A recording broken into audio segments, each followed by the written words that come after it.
Zora Neale and James both being authors, but there were others as well. I mean, we can go back to like Harry Belafonte and Sidney Poitier. They were very much using their art as ways to make statements, or even Billie Holiday, as she did with some of her songs and everything. So we've definitely seen artists throughout history making statements and using their art form to make, like you said, a statement about society. And I think that's something that... even like Zora Neale Hurston. Yeah, Zora Neale Hurston having to fight to use, dialect when she wrote. She had books that people didn't want to publish because they're like, well, you're writing in this dialect. And, when you read those books, I'm like, how could you read this and not want it to be written in this dialect? How could you want to, whatever you want to say, whiten up the language? It's like the whole, part of the story is listening to these people talk and feeling their cadence in the way she writes it. And you're just like, yeah, this is what's amazing about this art is it's taking this snapshot of this time and of these people's lives. And I'm so happy that whatever fight she had to go through to get it done, that she got it done. I can't imagine reading Their Eyes Were Watching God if it was just it wasn't written in the dialects that it was spoken. That would be insane to me. Yeah, no doubt about that. Now, what are your personal favorite routines? And I said when I invited you on and everything, I said I want to hear routines. So what is your favorite routine, and can we have the pleasure of hearing one of your routines now? We've got little bits and pieces of them. Oh, well, okay. I mean, my favorite routines, you're going to put me at, let me think here. I think, sketch-wise, I love, like we talked about Chris Farley's, the motivational speaker sketch. That just gets me every time. The key-and-peele sketch with the names in the school, where the substitute teacher keeps pronouncing all the white names, quote-unquote, black, and at one point he's asking for A. Aaron to speak up, and it just, goes downhill from there. I mean, I thought that was great. Man, I'm kind of blanking on stand-up sketches. There's Bill Hicks used to do this one about, it's not even, one of his famous ones, but the first time I heard it made me laugh so hard. He was just, talking, he was driving through Tennessee, and he saw a sign that said dirt for sale, and he just did this little act out of this guy who came up with putting that sign out there. He's like, hold on, we're standing on dirt. We can sell this. And it just, I'm not doing it any justice.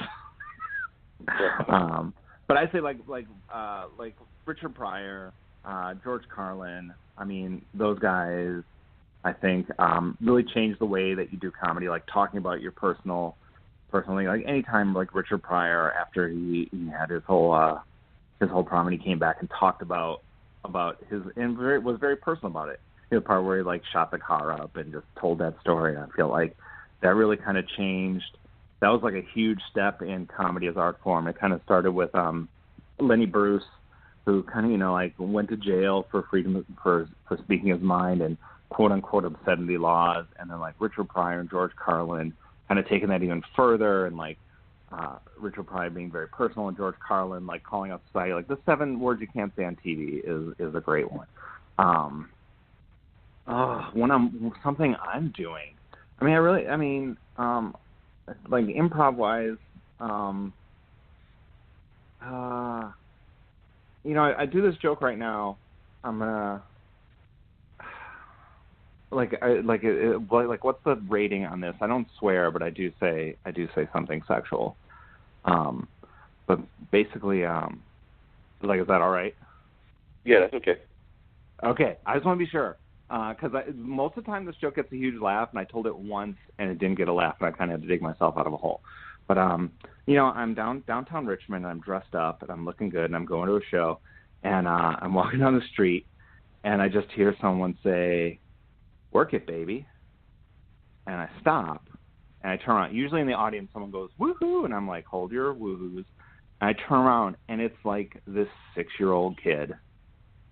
A 6-year-old kid yelled, "Work it, baby," to me as I walked by. And then an older gentleman with him, who might have been his father or guardian or something, goes, "Yeah, that's how you talk to women." And I was, usually, what are you going to do? You're going to walk away because you can't talk to these guys. But I'm like, you know what, this little kid, this kid needs to learn That's not how you talk to people. Like, you treat people with respect. You treat people how they want to be treated. And I get in this guy's face and I say all that. No, you don't encourage this in your kid. You teach this kid how to be respectful. And I said, besides, this kid's not even old enough to suck my dick. That just went over awful. I feel bad. Yep. Oh my! This is why goodness. I never do comedy on the phone. You see, you got to have that audience. You got to let the audience feel the build and the tension, and then that releases it. And then the guy just kind of sighed, and it was real quiet on the corner. He's like, "Maybe that's not how you talk to him, son." That you know that's not the way This is why you never do. This is why when you go to a party and you see a comic and you ask them to tell a joke or you ask them to do a bit, that's why they never want to, because it never works. It never works. I'm so embarrassed right now. Everyone who's going to call me and ask me to do business improv with them is like, no, that girl's a pervert. Might get you more business work though, because there's some crazy folks in the business world. Might get you more business work because there's some crazy folks in the business world. It might even get you more business work because there's some definitely crazy folks in the business world. So who knows how it might play out? Maybe. I'm not going to hold my breath on that one. This is see, now here's what we've learned tonight. This is the last time during a podcast someone's going to ask me to tell a joke, and I'm going to do it. I feel like I've been funny and engaging this whole time, and the people didn't need to hear me tell a joke to get that. No, you've been very engaging, and definitely. How would folks hear about the show that you're doing, and also how would they get in touch with you if they wanted to have a show with you, and just how would they reach out to you, whether that's Instagram, whether that's Facebook, whether that's your own personal website, whether that's whatever, but how would folks reach out to you to learn more about what you're doing, and what are some of the big upcoming shows that you have coming up other than the one-person show? Okay, so Instagram, Twitter, I'm just at Zarling. Facebook, I'm Ellie Zarling, but that's spelled L.E. Zarling. My website is elliezarling.com, but that's not up yet. It's still my old website, which is jimzarling.com. I know it sucks, but I'm getting it changed over shortly. I'm getting new headshots for all the photos. I've got a show coming up this Thursday in Charlottesville, and that's going to be at the X Art Project, and that's going to be from 7 to 9 is my trans and non-binary workshop, and then at 9 is my show Wisconsin Laugh Trip. And then December 15th, which is a Saturday night at 10 o'clock, I'm doing Wisconsin Laugh Trip at the Coalition Theater in Richmond, Virginia. And then I'll be doing shows the 28th and 29th at the Pit in Chapel Hill, but that's not going to be my one-person show. The 29th, I believe, is a stand-up show, and the 28th, I'm just going to hop on with some friends and do improv. And then you can come, like, if you want to see me do stand-up, come to that show and see me do stand-up for real with a microphone and my attitude, none of which comes through on the phone. Now, you mentioned the workshop a couple of times. What exactly do you teach doing these workshops? Because, like I said, you mentioned these trans and binary workshops. So I was just wondering what exactly is being taught during the workshop and what is Yeah, it's just like a free intro to improv workshop. Like a lot of times at the theaters I've been at, like before we do like an 8-week class, we would have like a 2-hour free class. If people can drop in, do some exercises, have some fun, and then if they want to, they can sign up for the class.